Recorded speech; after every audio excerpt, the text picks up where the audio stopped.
इकट्ठी हो जाती है। हर एक काम के लिए जब दोस्त इकट्ठे हो सकते हैं, मैं थोड़ा सा आज के सिनेरियो को भी लेता चलूं कि आज जिसको हम दोस्त कहते हैं, आज जिसके पास हम जाते हैं, जिसके साथ उठते बैठते खाते पीते हैं, जिसके साथ हम हाथ मिलाते हैं, गले लगाते हैं, वो हमारी सहेलियां, हमारे दोस्त, फ्रेंड हैं और हम उन पर इत्मीनान करते हैं, भरोसा करते हैं। लेकिन जब कोई मुश्किल पड़ जाए तो हम अकेले ही सहते रहते हैं। हमारे पास ऐसी जुर्रत नहीं होती कि हम अपने सब दोस्तों को इसमें साथ ले लें। यहां पर आस्तर ने अकेला रोजा रखने का फैसला नहीं किया, बल्कि उसने अपनी सहेलियों को भी साथ लेकर रोजा रखने का फैसला किया है।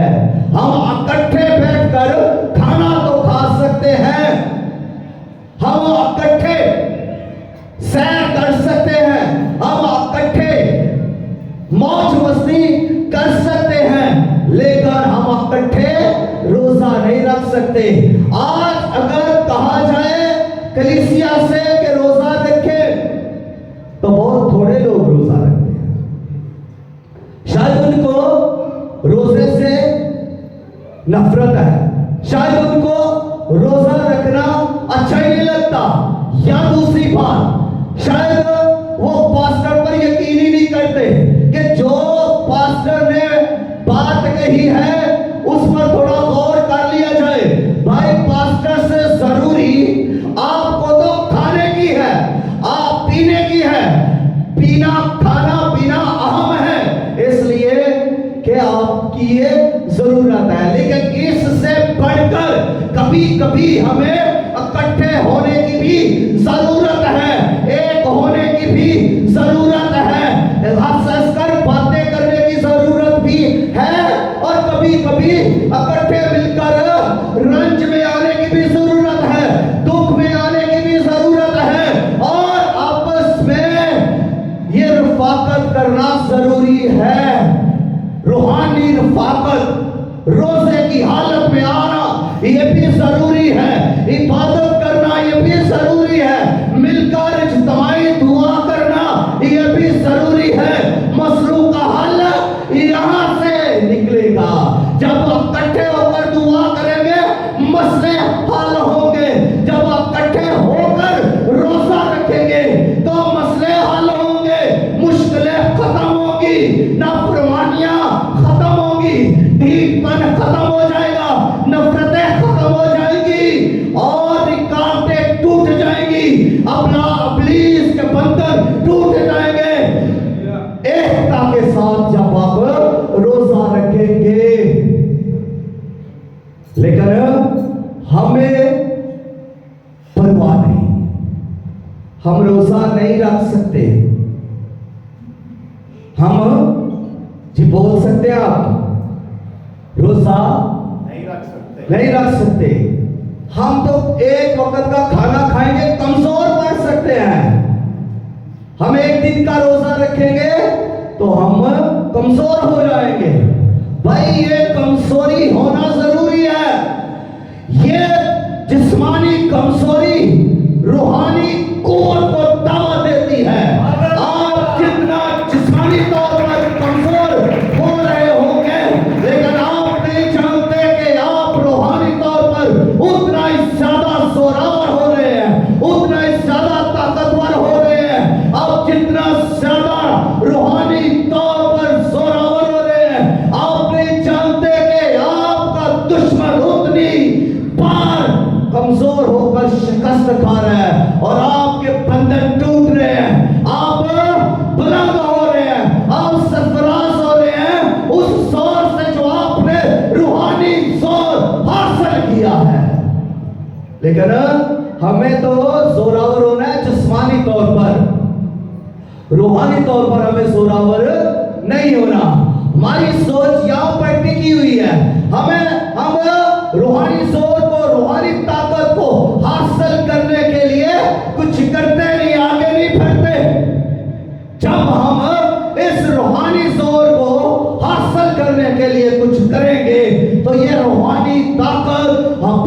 ही ये रूहानी जोर बढ़ेगा। जब हम रोजा रखेंगे, जब हम एकता के साथ दुआ करेंगे, इकट्ठे हो जाएंगे, मिल जाएंगे रोजा के लिए, दुआ के लिए, हम एक हो जाएंगे, हमारी सोच एक हो जाएगी, हमारी गुफ्तगू एक हो जाएगी, हम मिलकर खुदा के सामने रोएंगे, गिड़गिड़ाएंगे, आ जाएंगे, हमारी मुश्किलें हल करेगा खुदा। और जिस्मानी तौर पर आपकी जिंदगी में शायद कुछ ना हो रहा हो, लेकिन मैं आपको ये बता दूं कि रूहानी तौर पर आपकी जिंदगी के अंदर खुदा काम कर रहा होता है। खुदा की कुदरतें, खुदा के लश्कर काम कर रहे होते हैं। रूहानी तौर पर बंधन टूट रहे होते हैं। रूहानी तौर पर इब्लीस को शिकस्त दी जा रही है और रूहानी आलम के अंदर कुछ हो रहा है, रूह कुद्दस काम कर रहा है, हमें दिखाई नहीं दे रहा। जिस्मानी तौर पर तो हमें ये नजर नहीं आ रहा, लेकिन रूहानी तौर पर ये खुदा कर रहा है। जिससे आपको खतरा है, खुदा उसी को आपके कदमों में ले आएगा। जो आपकी मुखालफत कर रहा है, खुदा उसको ही तोड़ डालेगा। खुदा कुदरत वाला है। और जब आप रोजा और दुआ के अंदर है, फिर आप अपने दुश्मन पर जरूर ही फतह पाएंगे। जब आप दुआ और रोजा की हालत में खुदा के सामने झुके हुए हैं, फरोख्त इख्तियार कर ली है, दुआया हालत में है, खुदा पर मुकम्मल भरोसा कर लिया है, खुदा को के सामने अपनी आपको उसके हुजूर अटेल दिया है और अपने आप को उसके सपुर्द कर दिया है, और आपने जब रोजा रख लिया है तो दर हकीकत आप ये कह रहे हैं, ऐ खुदावंद मैं कमजोर हूँ। आप अपनी कमजोरी का, अपने निकम्मेपन का इकरार कर रहे हैं, ऐलान कर रहे हैं, और खुदा की कुदरत का भी इकरार कर रहे हैं। आप रोजा की हालत में जब झुक चुके हैं तो फिर आप खुदा को जलाल दे रहे हैं, उस पर कामल तौर पर आप भरोसा कर रहे हैं कि खुदावंद तू मेरे लिए ये करेगा। और खुदा करता है। जो कोई उस पर भरोसा करता है, खुदा उसके लिए करता है। और ऐसी सारी सूरत हाल के अंदर जो रूहानी फैसला था वो यही था, मैं और मेरी सहेलियां भी रोजा रखेंगी। इतना भरोसा अपनी सहेलियों पर, इतना भरोसा कि जो काम मैं करूंगी वो मेरी सहेलियां भी करेंगी। अगर मैं ना खाऊंगी तो मेरी सहेलियां भी नहीं खाएंगी। अगर मैं ना पीऊंगी तो मेरी सहेलियां भी नहीं पिएंगी। अगर मैं दुआ करूंगी तो मेरी सहेलियां भी दुआ करेगी। और अगर मैं झुकूंगी तो मेरी सहेलियां भी झुकेंगी। अगर मैं खुदा पर भरोसा करूंगी तो मेरी सहेलियां भी खुदा पर भरोसा करेंगी। इतना भरोसा, इतना ईमान अपनी दोस्तों पर। क्या आज हम अपने दोस्तों पर ऐसा भरोसा कर सकते हैं? आस्था ने भरोसा किया, आस्था ने भरोसा किया। यह मलका अस्तर है, बाजी अस्तर नहीं, मलका अस्तर है। तो इसने खुदा पर भरोसा किया और इसने लीड किया। सारे सिनेरियो में इसने लीड किया। एक यंग लड़की, जवान औरत, इसने लीड किया। सारी कौम को, सहेलियों को एक औरत लीड कर रही है। और इसने जब रोजा रखा, मैं और मेरी सहेलियां, आगे इसके पैगाम क्या है?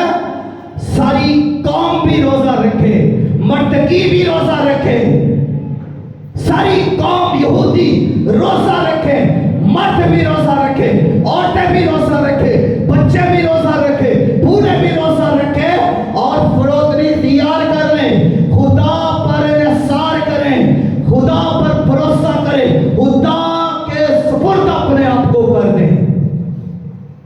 और ऐसा ही सारी कौम ने किया। एक लड़की, एक औरत की आवाज पर पूरी कौम लब्बैक कह रही है। तो आज अगर ये बात मैं करूं तो मुझे नहीं लगता ये गलत हो। अगर यहां से बतौर लीडर पास्टर होते हुए मैं अगर आपसे ही कहूं कि हमें रोजे की जरूरत है, पूरी कलीसिया रोजा रखे, तो जरा हाथ उठाएं कौन कौन इस बात को मानेगा। शुक्र है खुदा का, ज्यादा ने हाथ बुलंद किए हैं। God bless you. यह वक्त आ भी सकता है, तो तैयार रहें, और वक्त के लिए इंसान को तैयार रहना चाहिए। जी आप रोजा रख सकते हैं। God bless you. तो रोजा लीड कर रही है ये औरत, और इस कौम का सबसे बड़ा हथियार फिर क्या हुआ? रोजा। रोजा, और रोजा कोई मटीरियली हथियार नहीं, कोई दरियावी वेपन नहीं, कोई बम, कोई डांग, कोई सोटा, कोई पिस्टल, कोई गोली, कोई इस तरह की ये चीज नहीं है, बल्कि रोजा एक रूहानी हथियार है, और ये ऐसा हथियार है जो कभी भी फेल नहीं होता। ये हथियार चलता है तो फिर ये फतह देता है। ये रूहानी हथियार जब इस्तेमाल होता है फिर दुश्मन जरूर शिकस्त खाता है, क्योंकि ये रूहानी हथियार जोरावर हथियार है। ये रूहानी हथियार कुव्वत से भरा हुआ है और लोडेड है। ये हथियार जब चलता है तो फिर ये बादशाह भी नहीं देखता, फिर ये किसी की कोई ताकत नहीं देखता कि कोई कितनी ताकत में है, ये उससे शिकस्त दे देता है। इस रूहानी हथियार में बड़ी कुव्वत है, और ये हथियार रोजा है, और इसी हथियार की वजह से लोग रूहानी जंगें जीतते हैं। और यही हथियार उस वक्त इस्तेमाल किया गया मर्द की आसल सहेलियां यहूदी कौम ने ये रोजे का हथियार, रूहानी हथियार इस्तेमाल किया और इस रूहानी जंग को जीत लिया।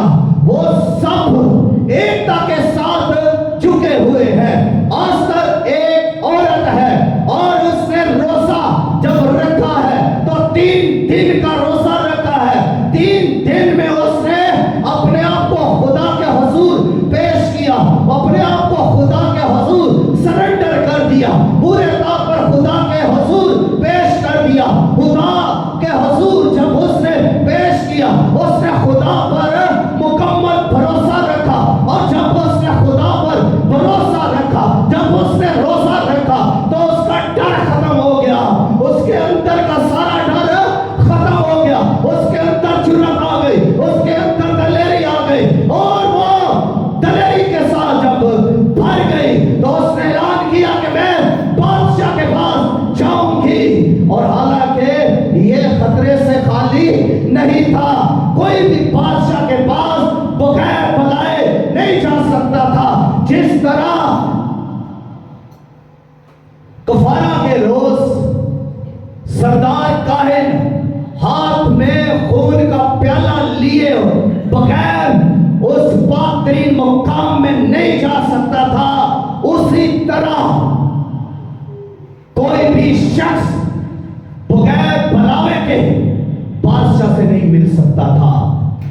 दोनों का शर्त क्या है? मौत। पातरीन मुकाम में अगर हाथ में खून नहीं है, खुदा मार देता। और बादशाह के पास बगैर बुलावे के अगर कोई शख्स चला जाता है, चाहे उसका कितना ही करीबी हो, और बादशाह भी ये हुक्म सादर करता है कि किल, इसे कत्ल कर दिया जाए। खाली नहीं था। इसलिए मलका आस्तर ये जानती थी कि ये खतरे से खाली नहीं है, मेरी जान जा सकती है। इसीलिए तो वो ये ऐलान करती है कि अगर मैं हलाक हुई तो हलाक हुई। यानी ये ईमान की इंतहा है, ये मरने का जज्बा है, ये कुछ कर दिखाने का जज्बा है, ये अपनी कौम के लिए अपनी सांसें ले लेने का जज्बा है, ये अपनी कौम के लिए अपने आप को दे देने का जज्बा है। उसको अब फिक्र नहीं रही कि मैं मर जाऊंगी। वो दलेरी और जुर्रत से भर गई। उसके अंदर ये जुर्रत, एक औरत के अंदर ये जुर्रत कैसे आई? क्योंकि वो रोज़ा और दुआ में है। उसने मुकम्मल तौर पर खुदा पर भरोसा किया है, उसकी निगाहें खुदा पर टिकी हुई है, वो खुदा की कुदरत पर भरोसा कर रही है। वो जानती है कि खुदा मदद करेगा, वो जानती है कि खुदा अपना हाथ बढ़ाएगा, वो जानती है कि खुदा बादशाह के दिल को नरम कर देगा, वो जानती है कि खुदा बादशाह के अंदर रहम पैदा कर देगा। मीर साहब आप बैठ जाओ। लोग मीर साहब को ज्यादा देखेंगे कि वो बड़ी अच्छी हरकतें कर रहा है, ठीक है, आपके ध्यान इधर होने चाहिए, आपको तो बहाने चाहिए बाहर देखने के। क्या सीखा है आपने? यहां जब बैठते हैं तो दानिश के साथ, मजहबी गैरत के साथ बैठे, सीख कर जाए, कुछ लेकर जाए।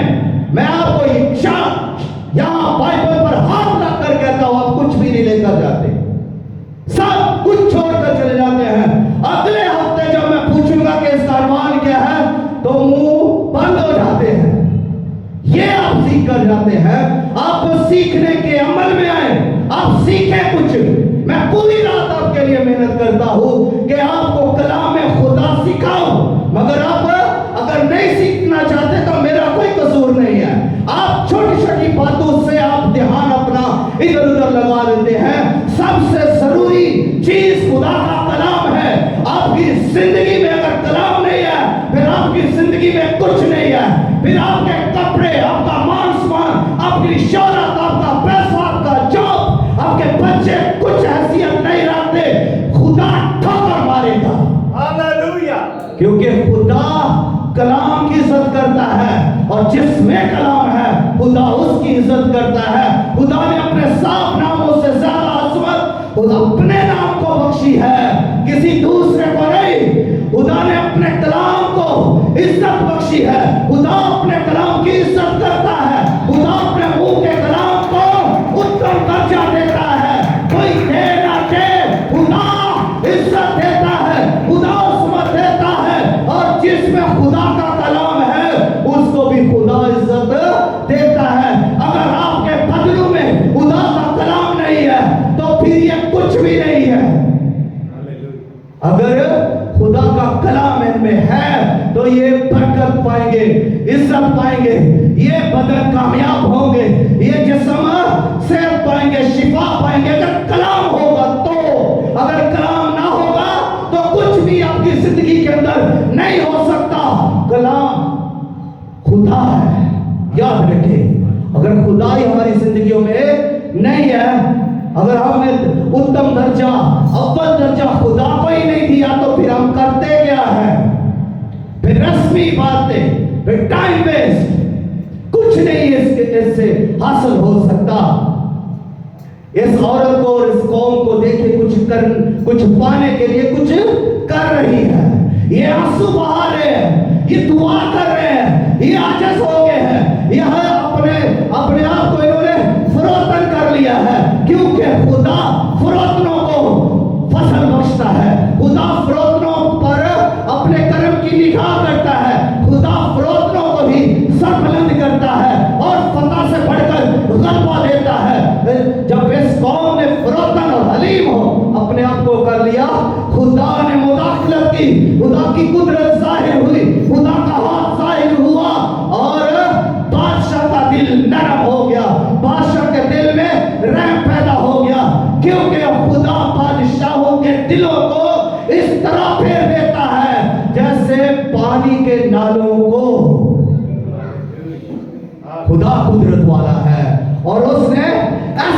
दिया, बादशाह के दिल को फरोख्त कर दिया, बादशाह के दिल को नरम कर दिया, बादशाह के दिल में रहम और तरस भर दिया। जब मलकाए अस्तर उसके पास गई है, बादशाह के पास जब मिलने के लिए गई है और उसने उसका वेलकम किया, उसने उसके लिए कोई हुक्म जारी नहीं किया कि इसके लार इसे कत्ल कर दिया जाए, लेकिन उसने मलकाए अस्तर की तरफ अपना वो सुनहरा आसा बढ़ा दिया, सोने का वो आसा छड़ी जो उसके हाथ में थी बढ़ा दी और उससे कहा इसे छू। और जब उसने उसके कोने को छुआ और उसने उससे वादा किया कि तू जो कुछ चाहेगी, जो कुछ तेरी दरखास्त होगी, जो कुछ तू मांगेगी, आधी सल्तनत तक तुझे दे दिया जाएगा। उसने उस आसे की नोक को छूकर यह वादा किया।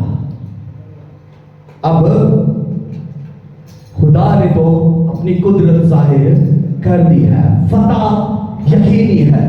और जब उसने अपनी दरखास्त, अपने आने का मकसद बयान किया बादशाह को, तो उसने वो सारी स्टोरी जो उसको मालूम पड़ी थी अपनी कौम के लिए कि किस तरह हमान ने मेरी कौम को मौत के घाट उतारने का फैसला किया है, तबाह बर्बाद करने के लिए किस तरह उसने चाल चली है, वो सारा मामला उसने बादशाह के सामने रख दिया। बादशाह को बताया गया कि इस तरह इस हमान ने मर्दकी के साथ ये काम किया और इससे बदला लेने के लिए ना सिर्फ इससे बल्कि इसने सारी कौम के लिए परवाना, मौत का परवाना जारी कर दिया। अब परवाना जारी हो चुका है हर गांव में, हर शहर में, हर सूबे में, जो 127 सूबे हैं, सब जगह पर ये परवाना जारी हो चुका है मौत का। अब यहूदियों पर मौत मंडला रही है और मर्द की बादशाह वो शख्स है जब तुझ पर दो सिक्योरिटी गार्ड्स जो थे, दो ने जब तुझ पर हमला करने के लिए मंसूबा बनाया तो मर्दकी ने सुन लिया और आकर उसने खबर दी और उनके इस मंसूबे को नाकाम कर दिया गया, लेकिन उसको इनाम कुछ नहीं दिया गया।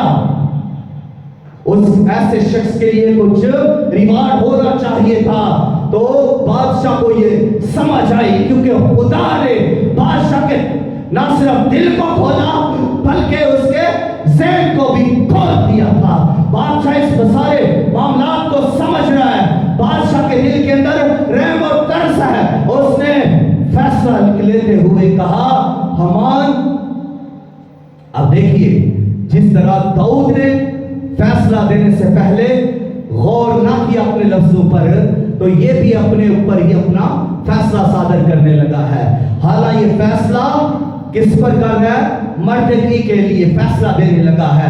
तो कहता है ऐसे शख्स के लिए जो ऐसा काम करे, जो बादशाह की जान बचाए, उसके लिए तो इनाम होना चाहिए। उसे अच्छा शाही लिबास पहनाया जाना चाहिए और उसे बादशाह का घोड़ा सवारी के लिए दिया जाना चाहिए और उससे मान सम्मान और इज्जत के साथ सब शहरों में लेकर जाया जाए और नरसिंह और उसके आगे ये ऐलान करवाया जाए कि ये इज्जत के लायक है, ये बादशाह का मंसूर नजर है।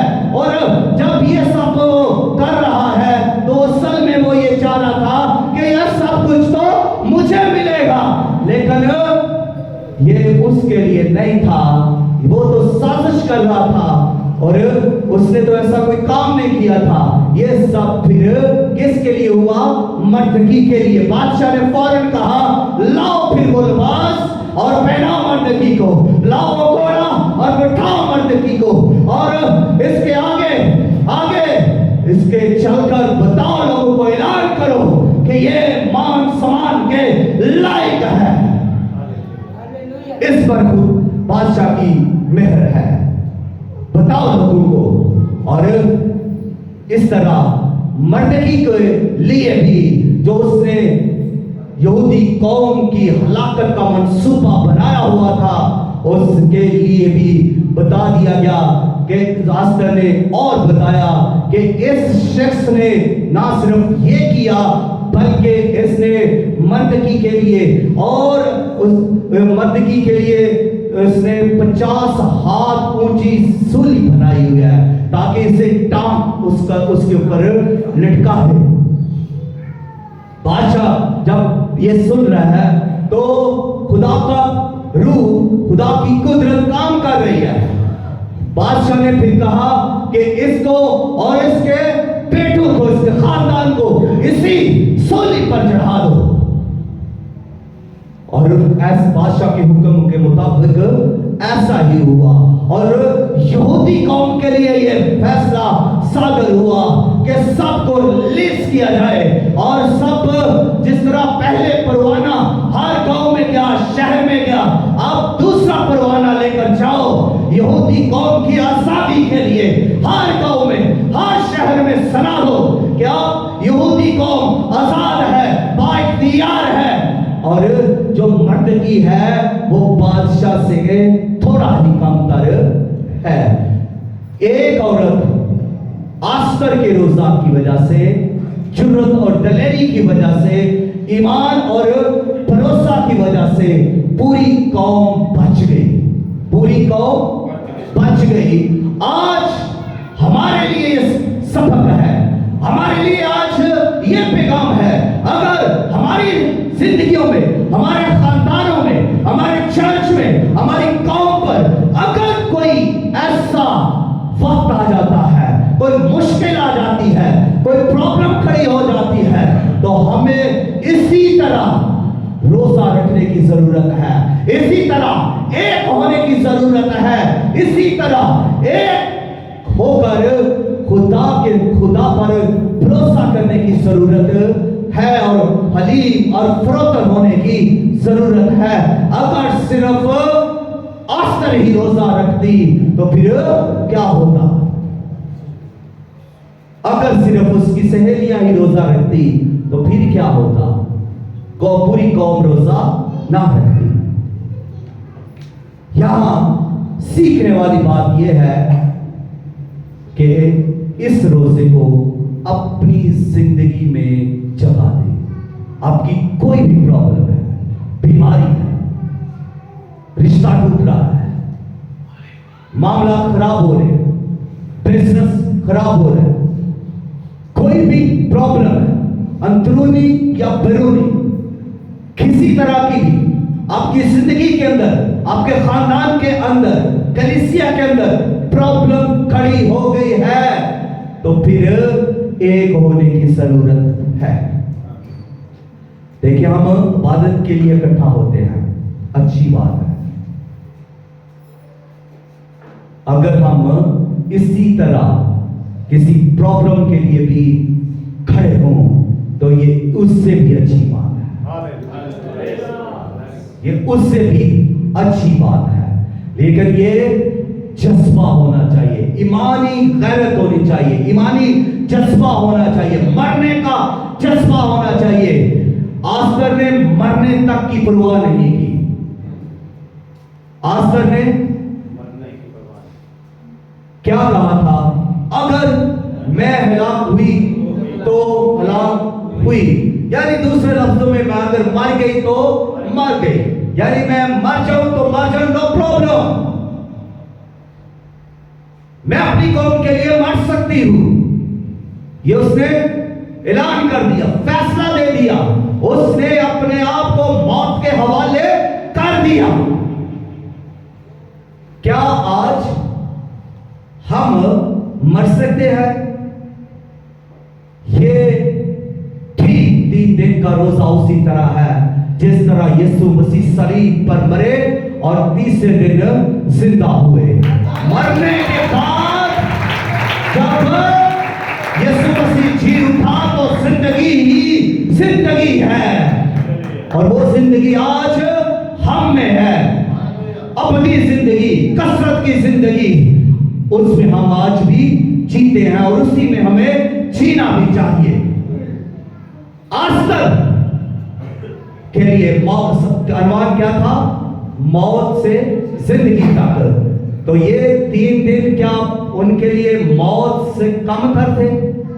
भूख उन्होंने बर्दाश्त की, प्यास उन्होंने बर्दाश्त की, और उनको मालूम था कि हम हलाक हो सकते हैं, लेकिन उन्होंने इस चैलेंज को कबूल किया, और इस चैलेंज को कबूल किया तो वो जिंदगी पा गए।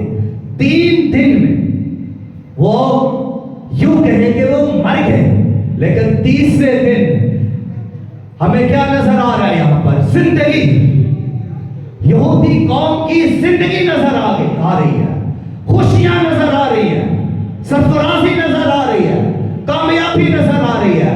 3 दिन के बाद ये सब हो गया। तो 3 दिन से पहले क्या था? मौत नजर आ रही थी।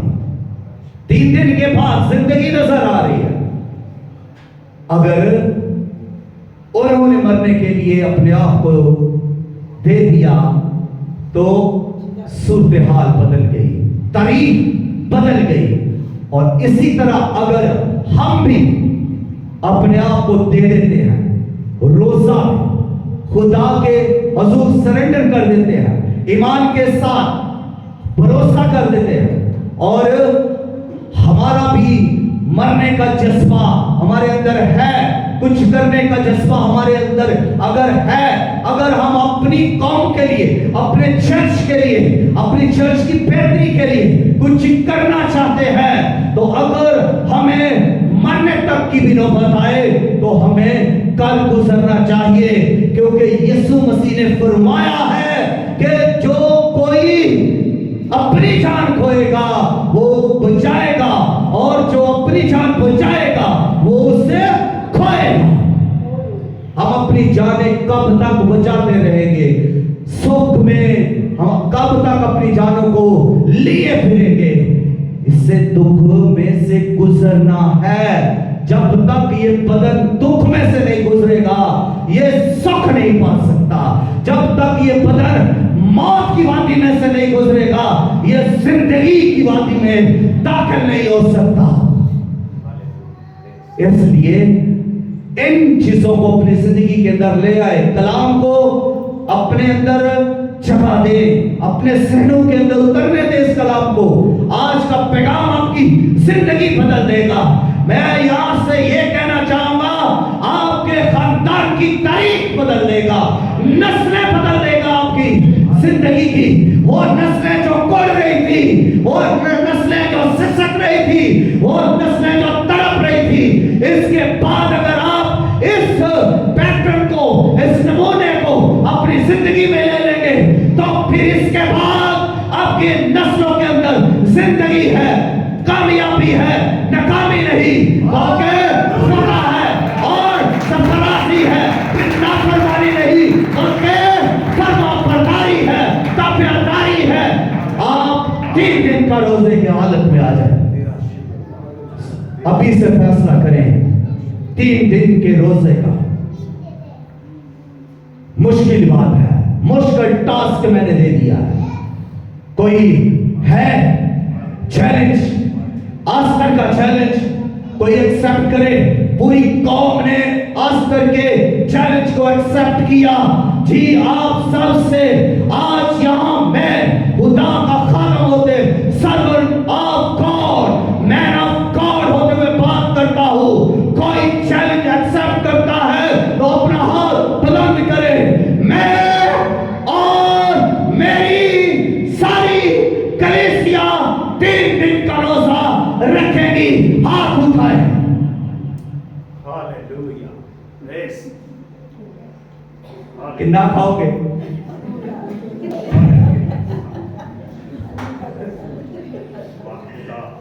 कितना खाएंगे? फिर भी मर नहीं है।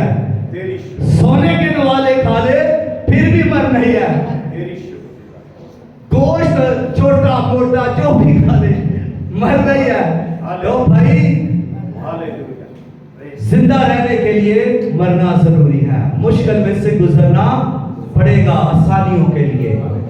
तो अगर है जुर्रत, अगर है खुदा पर ईमान, तो इस चैलेंज को कबूल करें।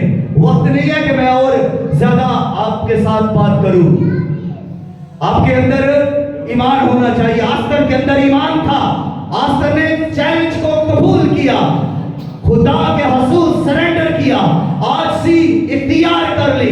अगर आज आप आजी इख्तियार कर लेते हैं, अगर आज आप खुदा के साथ रिलेशन कायम कर लेते हैं, अगर आज आप खुदा पर भरोसा कर लेते हैं, अगर आज इस तरह रोजा की हालत में आ जाते हैं, तो अगले 3 दिन के बाद आपकी ये सारी सूरत हाल, आपकी जिंदगी की प्रॉब्लम्स, बीमारियां, जो कुछ भी चल रहा है, खत्म हो जाएगा। आई सी कलाम पर हाथ रख कर कह रहा हूं, 3 दिन के बाद सूरत हाल बदल जाएगी। नाकामियां कामयाबियां में बदल जाएगी और बदहाली खुशहाली में बदल जाएगी। बीमारियां खत्म हो जाएगी, शिफा में बदल जाएगी 3 दिन के बाद, अगर आप कबूल करते हैं तो। जिहाद आखिरी बार हाथ उठा सकते हैं। अगर आप 3 दिन का मुसलसल रोजा रख सकते हैं तो ये वेल एंड गुड है, लेकिन आसानी ये करने लगा हूं कि आपको 3 दिन का रोजा रखना ही है, चाहे आप एक दिन का करके रख लें, 3 रोजे करके रखें। आप रखें रोजा, आए मेरे साथ, कम ऑन। मुझे आप पर भरोसा है। आस्तर को अपनी सहेलियों पर भरोसा था, मुझे आप पर भरोसा है। आप पर भरोसा, अपने हाथ उठाएं। जबरदस्ती नहीं मैं कह रहा, अगर जबरदस्ती नहीं रखकर रोजा रख सकते तो हाथ नीचे रखें।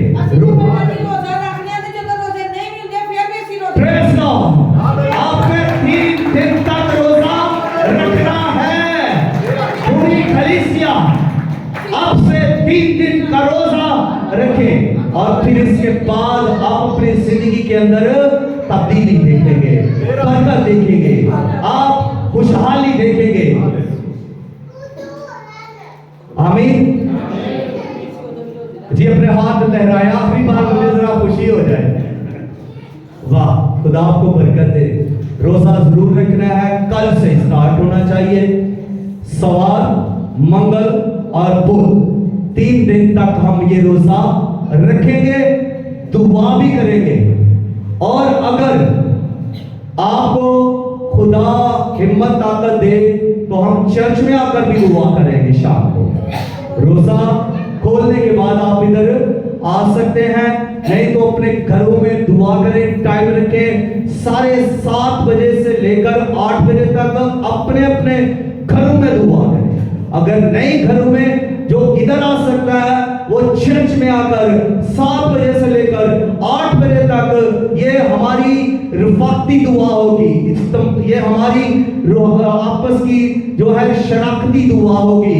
और इसमें जब हम एक होंगे, रोजा में तो हम पहले एक हो चुके हैं, जब दुआ में भी एक हो जाएंगे, हमारे मसले हल हो जाएंगे, हमारी मुश्किलें, हमारी परेशानियां सब कुछ हल होती हुई हमें नजर आएगी। खुदा की कुदरत काम करेगी, भरोसा करें खुदा पर। मैं आपको ईमान को बढ़ाना चाह रहा हूँ। खुदावंद यीशु मसीह भी यही चाहते हैं कि हमारा ईमान बढ़ जाए, और हमारा ईमान बढ़ना भी चाहिए।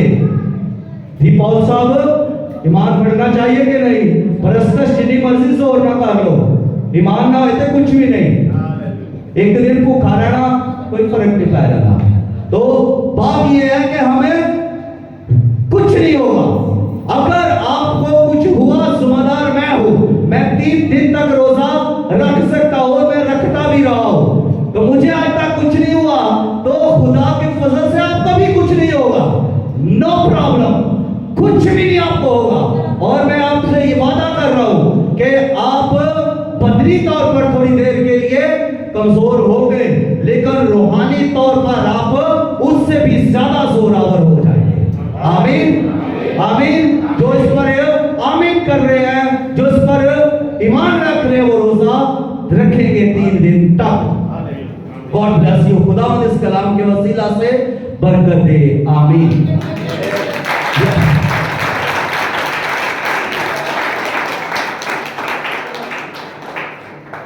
गॉड ब्लेस यू जी। आए अपने सर खुदा की हजूरी में झुकाते हुए दुआ करें, अपने आप को रोजा के लिए तैयार करें और खुदा की हजूरी में अपने आप को सरेंडर करें। जिस तरह आस्तर ने फैसला किया रोजा रखने का, आए फैसला कर लें। अपनी कोई भी प्रॉब्लम है, सूरत हाल आपकी जिंदगी में क्रिटिकल चल रही है, कुछ भी आपकी जिंदगी के अंदर ऐसा हो रहा है जिसको आप चाहते हैं कि वो हमारी जिंदगियों में ना हो, आप उसके लिए आज रोजा रखने का फैसला करें। आपके जिंदगी के अंदर खुदा काम करेगा, खुदा का रूह काम करेगा, रूहानी आलम में कुछ होगा।